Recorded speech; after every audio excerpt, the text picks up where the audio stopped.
Hi friends, welcome back to my channel. ಇವತ್ತು ನೋಡಿರಿ friends, ನಾನು ಕೇರಳ ಸ್ಟೈಲಿನ ಫಿಶ್ ರೆಸಿಪಿನ ಮಾಡಿ ತೋರಿಸ್ತಾ ಇದ್ದೀನಿ. ಫಿಶ್ ಕರಿ ಹೇಗೆ ಮಾಡೋದು ಅಂತ ಹೇಳಿ ಕೇರಳ ಸ್ಟೈಲ್ನಲ್ಲಿ ಹೇಗೆ ಮಾಡೋದು ನೋಡ್ಕೊಳ್ರಿ. ವಿಡಿಯೋ ರೆಸಿಪಿ ನಿಮಗೆ ಇಷ್ಟ ಅನಿಸಿದರೆ ನಮ್ಮ ಚಾನಲ್ಗೆ ಸಬ್ಸ್ಕ್ರೈಬ್ ಮಾಡ್ಕೊಳ್ರಿ, ಬೆಲ್ಲೈಕನ್ನ ಪ್ರೆಸ್ ಮಾಡಿ ವಿಡಿಯೋನ ಲೈಕ್ಸ್ ಆ್ಯಂಡ್ ಶೇರ್ ಮಾಡಿರಿ. ಹಾಗಾದರೆ ನೋಡ್ರಿ, ಇಲ್ಲಿ ಈ ಫಿಶ್ ಕರಿನ ಮಾಡೋದಕ್ಕೆ ನಾನಿಲ್ಲಿ 2 kg ಫಿಶನ್ನು ತಗೊಂಡಿದ್ದೀನಿ. ಇದನ್ನು 4-5 ಸತಿ ಚೆನ್ನಾಗಿ ವಾಶ್ ಮಾಡಿರಿ. ಜಾಸ್ತಿ ಸ್ಮೆಲ್ ಇದ್ದರೆ ಇದಕ್ಕೆ ಹುಣಸೆಹಣ್ಣು ಸ್ವಲ್ಪ ಉಪ್ಪನ್ನು ಹಾಕಿ ಸೇರಿಸಿ ತೊಳೆಯೋದ್ರಿಂದ ಸ್ಮೆಲ್ ಇರಲ್ಲ ಮತ್ತು ನೀಟಾಗಿ ವಾಶ್ ಆಗುತ್ತೆ. ಈ ಟಿಪ್ಸನ್ನು ನೀವು ಯೂಸ್ ಮಾಡಿ ನೋಡಿರಿ, ಫಿಶ್ಶು ಸ್ವಲ್ಪ ಕೂಡ ಸ್ಮೆಲ್ ಬರೋದಿಲ್ಲ. ಮತ್ತು ಇಲ್ಲಿ ನೋಡಿರಿ, ನಾನು ಫಿಶ್ಶು ಸಾಂಬಾರು ಮಾಡೋದಕ್ಕೆ ಇಲ್ಲಿ ಒಂದು ದೊಡ್ಡ ಗಾತ್ರದ ಹುಣಸೆಹಣ್ಣನ್ನು ನೆನೆ ಹಾಕಿದ್ದೀನಿ ನಾನು. ಆಮೇಲೆ ಇದಕ್ಕೆ ಮಸಾಲೆ ಅರಿಯೋದಕ್ಕೆ ಒಂದು 4 ಟೊಮೆಟೊ, 2 ಉಳ್ಳಾಗಡ್ಡಿನ ಈ ಥರ ಕಟ್ ಮಾಡಿ ಹೆಚ್ಕೊಂಡಿದ್ದೀನಿ ದಪ್ಪಗೆ. ಆಮೇಲೆ ಇಲ್ಲಿ 2 ಗಡ್ಡೆ ಬೆಳ್ಳುಳ್ಳಿ, 1-2 ಇಂಚಷ್ಟು ಶುಂಠಿನ ತೊಗೊಂಡಿದ್ದೀನಿ. ಟೊಮೆಟೊ ಸಹಿತ ಜಾಸ್ತಿನೇ ಹಾಕಿರಿ, ಇದಕ್ಕೆ ಚೆನ್ನಾಗಿರುತ್ತೆ. ಈಗ ನೋಡಿರಿ, ಇದಕ್ಕೆ ಸ್ವಲ್ಪ ಕೊತ್ತಂಬರಿ ಸೊಪ್ಪನ್ನು ಹಾಕೋಣ. ಆಮೇಲೆ ಇದಕ್ಕೆ ನಾನು ಡ್ರೈ ಮಸಾಲ ಏನು ತೊಗೊಂಡಿದ್ದೀನಿ ಅಂದರೆ 1 ಸ್ಪೂನಷ್ಟು ಕಾಳು ಮೆಣಸು, 1 ಸ್ಪೂನಷ್ಟು ಜೀರಿಗೆ ಮತ್ತು 4 ಸ್ಪೂನಷ್ಟು ಧನಿಯಾ ಕಾಳನ್ನು ತೊಗೊಂಡಿದ್ದೀನಿ ನೋಡಿರಿ. ಕಾಳು ಮೆಣಸು, ಜೀರಿಗೆ ಮತ್ತು ಧನಿಯಾ ಕಾಳು ಈ ಮೂರನ್ನು ಇದ್ರ ಜೊತೆ ಸೇರಿ ನೈಸಾಗಿ ಗ್ರೈಂಡ್ ಮಾಡ್ಕೊಂಬರಬೇಕು. ಈಗ ಇದಕ್ಕೆ ಇನ್ನೊಂದು ಸಾಮಗ್ರಿ ಏನು ಹಾಕ್ತಿದ್ದೀನಿ ಅಂದರೆ ಹಸಿ ತೆಂಗಿನಕಾಯಿ ಚೂರನ್ನು ಹಾಕ್ತಾಯಿದ್ದೀನಿ ನಾನು. ಇಲ್ಲಿ 1 ಕಪ್ಪಷ್ಟು ಹಸಿ ತೆಂಗಿನಕಾಯಿ ಚೂರನ್ನು ಹಾಕ್ತಾಯಿದ್ದೀನಿ, ಏಕೆಂದರೆ ಗ್ರೇವಿ ತಿಕ್ನೆಸ್ ಬರುತ್ತೆ ಚೆನ್ನಾಗಿ ಅಂಥೇಳಿ. ಈಗ ಇದಕ್ಕೇ ನಾವು ತೊಗೊಂಡಂಥ ಎಲ್ಲ ಒಣ ಮಸಾಲೆನ ಮಿಕ್ಸ್ ಮಾಡಿಬಿಟ್ಟು ಜಾರಿಗೆ ಹಾಕಿ ನೈಸಾಗಿ ಪೇಸ್ಟನ್ನು ಮಾಡ್ಕೊಂಬರೋಣ. ಮಸಾಲೆ ತುಂಬ ನೈಸಾಗಿರಲಿ, ತರಿಯಾಗಿದ್ದರೆ ಗ್ರೇವಿ ಚೆನ್ನಾಗಿ ಬರೋದಿಲ್ಲ. ಇಲ್ಲಿ ನೋಡಿರಿ, ಫಿಶ್ಶು ಸಾಂಬಾರು ಮಾಡೋದಕ್ಕೆ ನಾನು ಕಡಾಯಿಯನ್ನು ಬಿಸಿ ಮಾಡಿ ತೊಗೊಂಡಿದ್ದೀನಿ. ಇದಕ್ಕೆ ಇವಾಗ 3 ಸ್ಪೂನಷ್ಟು ಎಣ್ಣೆನ ಹಾಕಿ, ಎಣ್ಣೆ ಚೆನ್ನಾಗಿ ಬಿಸಿ ಆಗಲಿ. ಇದಕ್ಕೆ ಇವಾಗ ನಾನಿಲ್ಲಿ ಒಗ್ಗರಣೆಗೆ ಸ್ವಲ್ಪ ಉಳ್ಳಾಗಡ್ಡಿ ಮತ್ತು ಹಸಿಮೆಣಸಿನ್ಕಾಯಿ, ಕರಿಬೇವು ಸೊಪ್ಪನ್ನು ತಗೊಳ್ರಿ. ಇಲ್ಲಿ ಫಸ್ಟು ನಾನು ಕರಿಬೇವು ಸೊಪ್ಪನ್ನು ಹಾಕ್ತಾಯಿದ್ದೀನಿ.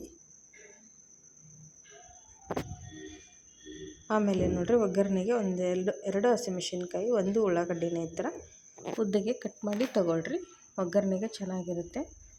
ಆಮೇಲೆ ಇಲ್ಲಿ ಹಸಿಮೆಣಸಿನ್ಕಾಯಿ ಹಾಕ್ತಾಯಿದ್ದೀನಿ ನಾನು. ಮೆಣಸಿನ್ಕಾಯಿ, ಕರಿಬೇವು ಸ್ವಲ್ಪ ಚೆನ್ನಾಗಿ ಫ್ರೈ ಆಗಲಿ. ಇದಕ್ಕೆ ಇವಾಗ ಕಟ್ ಮಾಡಿ ತೊಗೊಂಡಂಥ ಉಳ್ಳಾಗಡ್ಡಿನ ಹಾಕ್ತಾಯಿದ್ದೀನಿ. ಉಳ್ಳಾಗಡ್ಡಿ, ಮೆಣಸಿನ್ಕಾಯಿ ಚೆನ್ನಾಗಿ ಫ್ರೈ ಮಾಡ್ಕೊಳ್ರಿ.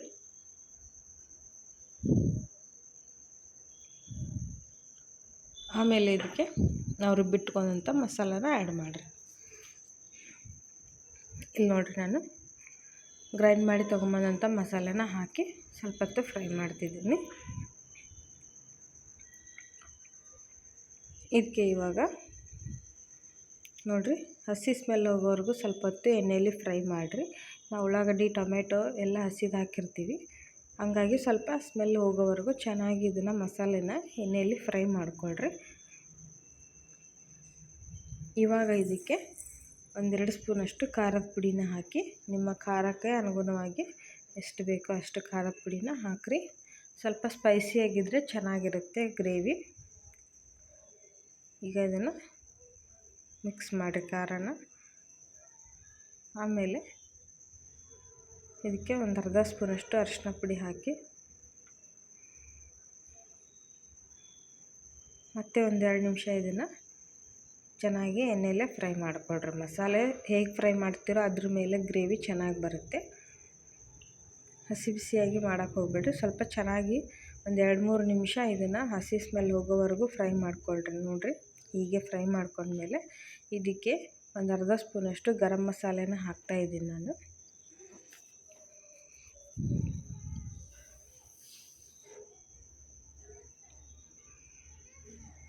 ಹಾಕಿ ಚೆನ್ನಾಗಿ ಅದನ್ನು ಸಹಿತ ಫ್ರೈ ಮಾಡಿರಿ. ಇವಾಗ ನೋಡಿರಿ, ನಿಮ್ಮ ಗ್ರೇವಿ ಹಾಕಿದಂಥ ಮಸಾಲೆ ತುಂಬ ಚೆನ್ನಾಗಿ ಫ್ರೈ ಆಗಿದೆ.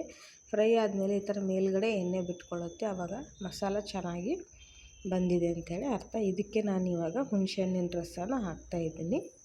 ಇದಕ್ಕೆ ಹುಣಸೆಹಣ್ಣಿನ ರಸ ಜಾಸ್ತಿ ಹಾಕಿರಿ, ಏಕೆಂದರೆ ಇದು ಪುಲ್ಸು ಥರ ಬರುತ್ತೆ, ಚೆನ್ನಾಗಿರುತ್ತೆ. ಆವಾಗ ಹುಳಿ ಜಾಸ್ತಿ ಹಾಕಿದರೆ ಫಿಶ್ ಸಾಂಬಾರಿಗೆ ಒಳ್ಳೆ ರುಚಿ ಇರುತ್ತೆ. ಈಗ ನೋಡಿರಿ, ಇದು ಸಹಿತ ಚೆನ್ನಾಗಿ ಕುದಿಬೇಕು.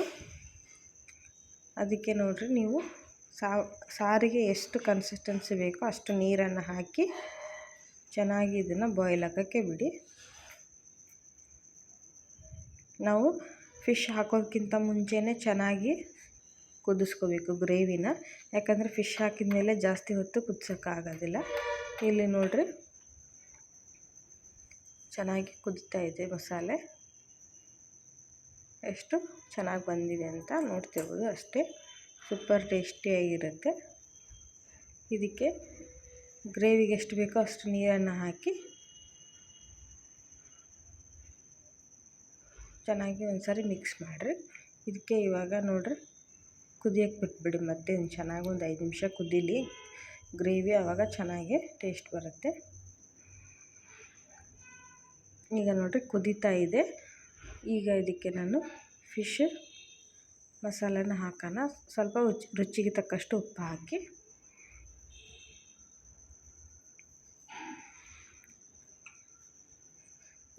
ಮತ್ತೆ ಒಂದು 2 ನಿಮಿಷ ಕುದಿಸ್ರಿ ಚೆನ್ನಾಗಿ.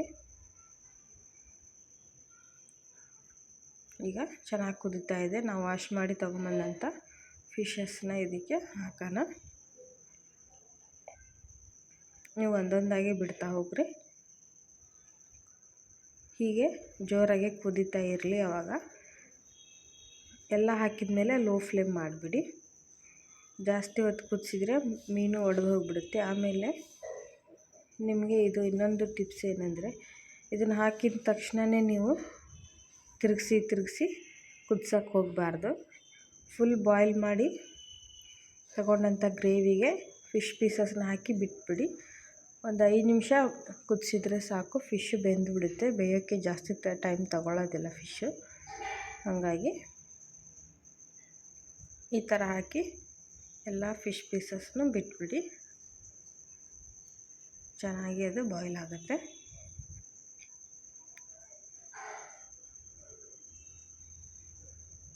ನೋಡಿ, ಈ ಥರ ಅಷ್ಟೇ ತಿರುಗಿಸ್ಬೇಕು. ನಾವು ಮಿಕ್ಸ್ ಮಾಡೋ ಥರ ಮಾಡಿಬಿಟ್ರೆ ಫಿಶ್ಶು ಸಾಫ್ಟಾಗಿ ಬೆಂದಿರುತ್ತೆ, ಒಡೆದೋಗ್ಬಿಡುತ್ತೆ ಅದು. ಹಾಗಾಗಿ ಜಾಸ್ತಿ ತಿರುಗಿಸೋಕೆ ಹೋಗಬಾರ್ದು. ಈಗ ನೋಡಿರಿ, ಇಲ್ಲಿ 2 ಕಡೆ ಈ ಥರ ಹಿಡ್ಕೊಂಡು ನೀವು ಪಾತ್ರೆನ ಈ ಥರ ನಿಧಾನಕ್ಕೆ ಹಿಂಗೆ ತಿರುಗಿಸ್ರಿ. ಆವಾಗ ಚೆನ್ನಾಗಿ ಎಲ್ಲ ಕಡೆ ಬಾಯ್ಲ್ ಆಗುತ್ತೆ. ನೀವು ಸೌಟ ಜಾಸ್ತಿ ಹಾಕಿ ತಿರುಗ್ಸೋಕೆ ಹೋಗಬಾರ್ದು. ಈ ಥರ ಮಿಕ್ಸ್ ಮಾಡಿದರೆ ಕೇರಳ ಸ್ಟೈಲ್ ಫಿಶ್ ಕರಿ ರೆಡಿಯಾಗಿದೆ ನೋಡಿರಿ. ನಿಮಗೆ ಬೇಕಾದರೆ 2 ಕಡೆ ಈ ಥರ ತಿರುಗಿಸಿ ಹಾಕಿ ನಿಧಾನಕ್ಕೆ ಪೀಸಸ್ನ. ನೋಡಿ, ಒಂದು ಪೀಸು ಕೂಡ ಒಡೆಯೋದಿಲ್ಲ, ಅಷ್ಟು ಚೆನ್ನಾಗಿ ಬರುತ್ತೆ ಸಾಂಬಾರು. ನೀವು ಕೂಡ ಇದೇ ರೀತಿ ಟ್ರೈ ಮಾಡಿರಿ. ಹೇಗೆ ಬಂತು ಅಂತ ತಿಳಿಸಿ. ನೋಡಿ, ಸೂಪರಾಗಿ ಬಾಯ್ಲ್ ಆಗ್ತಾಯಿದೆ. ಬಿಸಿ ಬಿಸಿ ಅನ್ನದ ಜೊತೆ ತುಂಬ ಚೆನ್ನಾಗಿರುತ್ತೆ ಫಿಶ್ ಕರಿ. ನೀವು ಕೂಡ ಇದೇ ರೀತಿ ಮಾಡಿರಿ, ತುಂಬ ಟೇಸ್ಟಿಯಾಗಿ ಬರುತ್ತೆ, ಮತ್ತು ತುಂಬ ಚೆನ್ನಾಗಿ ಬರುತ್ತೆ. ಈಸಿಯಾಗಿ ನೀವು ಮಾಡ್ಕೊಬೋದು. ಹಾಗೆ ಈ ವಿಡಿಯೋ ರೆಸಿಪಿ ಇಷ್ಟ ಆಗಿಸಿದ್ರೆ ನಮ್ಮ ಚಾನಲ್ಗೆ ಸಬ್ಸ್ಕ್ರೈಬ್ ಮಾಡಿ, ಫ್ರೆಂಡ್ ಜೊತೆ ಶೇರ್ ಮಾಡ್ಕೊಳ್ಳಿ. ಬಾಯ್.